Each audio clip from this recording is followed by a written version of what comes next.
Sa bawat sambahayang may matibay na pananalig, may tungkuling banal na kailanmay di maliligan.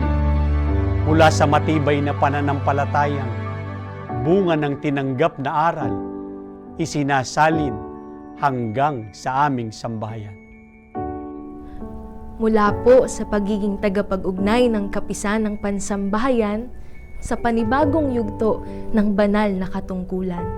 Isang karagdagang pananagutan, hindi po para sa inyong sarili, kundi upang mas lalong maging malakas na katuwang ng namamahala.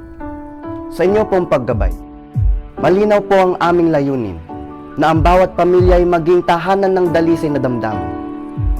Mula po sa aming mga magulang hanggang sa aming mga kabataan, kinikilala po naming tunay ang inyo pong kahalagan. Kahit pa may mga pagsubok sa mundo, matibay pa rin ang aming pananampalataya.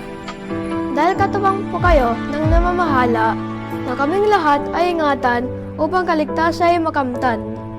Ang buong distrito po ng Maynila ay buong puso po na nagpupuri at nagpapasalamat sa Panginoong Diyos sapagkat ibiniyaya po niya kayo sa amin upang maging malakas na katuwang ng tagapamahalang pangkalahatan sa pangunguna po sa amin para po sa aming nalalapit na kaligtasan.